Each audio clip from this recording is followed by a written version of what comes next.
Salut à tous, je suis retournée hier au Quai d'Orsay pour questionner la cohérence de la diplomatie française sur deux questions, le Venezuela et la Palestine, comme d'habitude. Je vous mets ici une vidéo commentée avec une petite analyse du discours qui est tenu par la diplomatie française et aussi du contexte dont vous aurez besoin pour comprendre les questions et les réponses. Le président Trump a déclaré ces derniers jours, notamment hier, que le pétrole et les terres du Venezuela appartenaient aux États-Unis, révélant le vrai visage de l'agressivité de ces dernières semaines à l'encontre du Venezuela. Il s'agit plus de narcotrafic ou d'autres excuses, mais bien de s'emparer, de voler le pétrole du Venezuela. Ceci n'est pas sans rappeler la guerre en Irak. En droit international, le blocus naval qu'il a annoncé est explicitement qualifié d'agression. C'est la résolution 3314 de l'ONU. Et vis-à-vis de ça, le Venezuela peut recourir à la force armée au titre de la légitime défense selon l'article 51 de la Charte de l'ONU. La France condamne-t-elle cette agression caractérisée contre un pays souverain, le Venezuela, et la France soutient-elle le droit à la défense, à l'autodéfense du Venezuela? Alors, nous avons, suivi avec attention les différents développements de la région, notamment les suites à, les différentes annonces que je vais, redire, celle relative à l'espace aérien vénézuélien fin novembre, celle, liée à l'avertissement à faire preuve de prudence, émis, le mi-décembre par les autorités de régulation, de l'aviation, civile, américaine et puis récemment, l'annonce d'un blocus naval contre les pétroliers sous sanction vénézuéliens entrant et sortant du, Venezuela. La France, elle appelle à éviter toute escalade qui pourrait menacer la paix et la sécurité dans la région et au-delà. Elle rappelle son attachement au respect du droit international, en particulier à la Charte des Nations Unies et aux autres conventions internationales applicables. La France appelle à éviter toute escalade. La France appelle qui?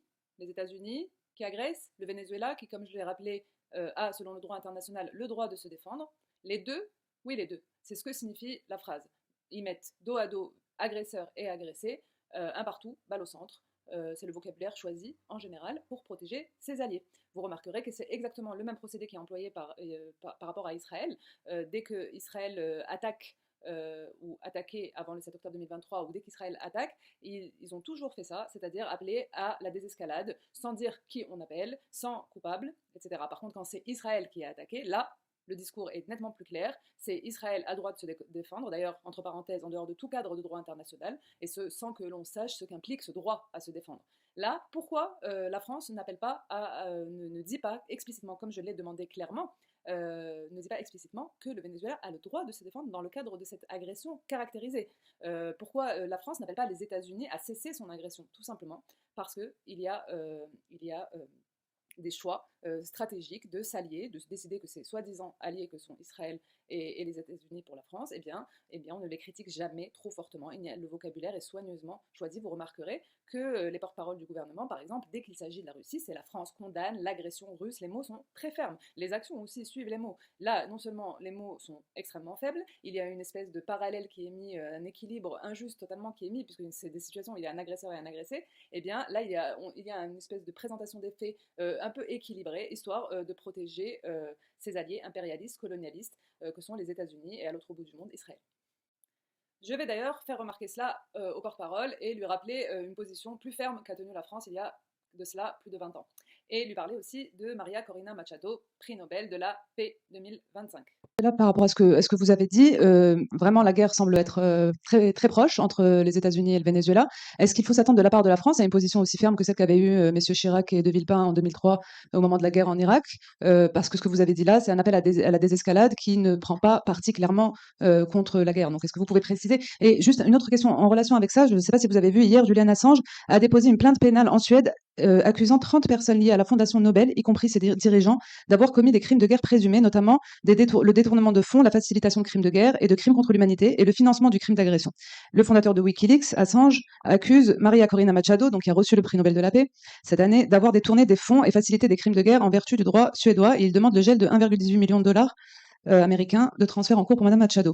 Quelle est la position de la France devant cette information? Est-ce que vous en avez une vis-à-vis de Maria Corina Machado également? Et est-ce que vous pensez que les conditions d'attribution du prix Nobel de la paix sont conformes aux souhaits d'Alfred Nobel à Alors cette mesure? sur votre, première, je m'en tiendrai à ce que je vous ai, dit, dans ma première réponse. Il y a, en outre eu une lettre, vous savez, du Venezuela, au Conseil de sécurité des Nations unies. Donc ça va être aussi dans ce cadre-là que les représentants, permanents et dont la France qui est membre, permanent et dont les représentants du Conseil de sécurité, des Nations unies qui évoqueront, ce sujet, à ce niveau. J'en resterai à ma première réponse. Ensuite, s'agissant des accusations de Julian Assange, contre, le jury, du prix Nobel et l'information complémentaire que vous donnez, moi je n'ai pas d'informations supplémentaires à ce stade, donc je ne ferai pas plus non plus de commentaires.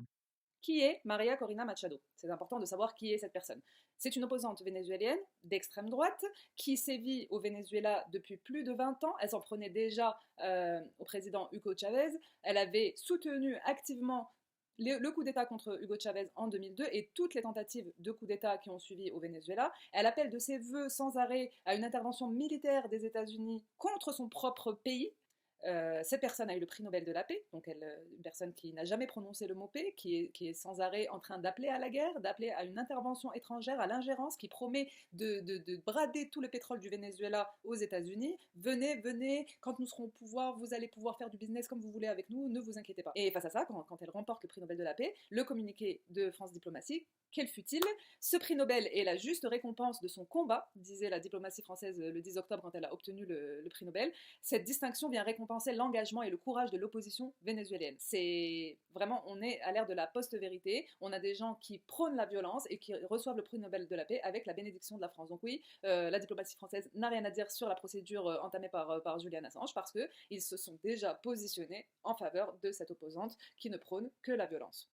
Maintenant, on va passer à la Palestine, comme d'habitude. J'ai deux questions en lien avec Gaza, avec ce qui se passe à Gaza. La situation sur le terrain est cataclysmique. En plus d'un cessez-le-feu qui n'est absolument pas respecté, plus de 400 morts depuis le 10 octobre. Les intempéries font que la population qui est majoritairement à la rue subit des intempéries incroyables, des tempêtes, etc. Israël bloque l'entrée de milliers de mobil-hommes qui sont au point de passage.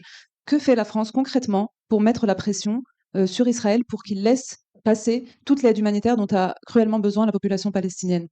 La situation est effectivement extrêmement grave dans la bande de Gaza. Les volumes d'aide entrant dans l'enclave restent largement insuffisants au regard de l'ampleur des besoins, en particulier à l'approche de l'hiver et avec les inondations que vous connaissez actuellement. Les flux ont augmenté, ils restent insuffisants. Nous appelons Israël à lever les obstacles à cette aide humanitaire, c'est-à-dire à ouvrir tous les points de passage. Il y a en ce moment la question du réenregistrement de différentes organisations non gouvernementales, des différentes ONG. C'est un processus qui doit être fait d'ici la fin de l'année. Nous y sommes extrêmement vigilants, notamment pour que, au contraire, plus d'ONG soient enregistrées plutôt que moins. Cette, cette, et puis le troisième élément, c'est notamment la réduction de la liste des biens à double usage. J'imagine que c'est ce que vous aviez en tête, mais c'est vrai qu'il y a des éléments notamment qui sont refusés au titre du passage, considérés comme double usage et qui ne devraient pas être refusés. On parle parfois de piquets de tente, de seringues, parfois aussi de nourriture qui ne sont pas, qui sont injustement bloqués. Voilà, donc cette aide humanitaire, elle doit entrer, c'est ce que nous disons en public, c'est ce que nous disons aussi aux homologues israéliens. Et nous apportons notre appui aux partenaires onusiens et aux grandes ONG internationalement reconnues également pour bénéficier de l'enregistrement à l'avenir. Vous n'avez pas d'idée de à quel moment Israël va enfin autoriser l'ouverture du point de passage? Non, je n'ai pas d'idée. Ça, je vous invite à vous rapprocher des Israéliens là-dessus. Oui. En tout cas, ne doutez pas de notre engagement sur ce sujet. On en revient à ce que je disais tout à l'heure, c'est-à-dire les mots sont faibles. La France appelle Israël à laisser passer l'aide humanitaire, etc. Mais la situation, elle appelle à devenir fou, en fait, et à vraiment agir. Il y a eu 13 morts au minimum de froid, dont des bébés. Pas plus tard qu'hier matin, au moment où j'allais au Quai d'Orsay, un bébé mourait de froid à Gaza parce que les gens sont sous des tentes inondées, qu'ils n'ont pas où dormir, la situation est indescriptible et que toute l'aide humanitaire, tout le nécessaire est à la frontière de Gaza, est au point de passage bloqué de manière cruelle par Israël. Donc la faiblesse des mots, elle revient à ce que je disais tout à l'heure, c'est une façon de protéger ses alliés. On appelle mollement à allez, s'il vous plaît, laissez passer. Il n'y a aucune pression qui est mise ni dans le vocabulaire et encore moins dans les actions. La France ne fait absolument rien pour les Palestiniens de Gaza qui subissent un génocide depuis 2 ans et demi. Deuxième question concernant nos confrères de Disclose, le média Disclose qui avait fait des révélations sur des transferts d'armes vers un fournisseur israélien. Le géant de l'armement Thales, dont l'État français est actionnaire à hauteur de près de 26%, poursuit nos confrères de Disclose en diffamation. Disclose dénonce une procédure bâillon pour les empêcher d'enquêter. Il dénonce une volonté d'épuisement financier pour les empêcher de travailler. Avez-vous un commentaire sur ça? J'ai pas de commentaire sur le sujet, si ce n'est que notre politique est toujours la même, toujours très stricte sur à la fois les questions d'exportation d'armement avec un suivi, un contrôle en amont et un suivi très précis en aval. la situation de Disclose, il n'est pas au courant, il ne commente pas les poursuites de Thales, qui est détenu quand même à près de 26% par l'État français, donc c'est important qu'il le sache. Je ne manquerai pas de revenir vers les porte-paroles sur cette question-là, parce que c'est grave, parce que c'est effectivement une tentative de museler la presse libre, les médias d'investigation comme Disclose qui font un travail extrêmement documenté. Je vous invite d'ailleurs à soutenir Disclose selon vos moyens, parce que c'est un travail de salut public, d'utilité publique, qu'il faut absolument soutenir, et ces intimidations contre les journalistes de Disclose, notamment notre consoeur Ariane Lavrieux, sont absolument scandaleux. Dans l'équipe de Disclose, il y a Magali Serre, la directrice de publication, Ariane Lavrieux et Mathias Destal, qui sont les auteurs de l'enquête, qui vont être mis en examen par un juge d'instruction. Donc c'est grave, cette tentative de museler la presse libre et indépendante. Disclose et Ariane Lavrieux ont déjà fait l'objet de poursuites et d'intimidations de la part de la Direction Générale de la Sécurité Intérieure, la DGSI. Donc c'est très important de les soutenir et de continuer à dénoncer ces procédures bâillons qui visent à nous imposer un récit médiatique qui est toujours le même, qui n'est qu'un seul son de cloche et qui pour beaucoup, masque la vérité, parce que la France commerce en termes militaires avec Israël, et de ce fait est très probablement complice du génocide à Gaza, et sera sûrement jugée grâce aux révélations de Disclose. Donc je vous invite vraiment à soutenir ce média, et à soutenir les journalistes indépendants. Je vous remercie, et à très bientôt.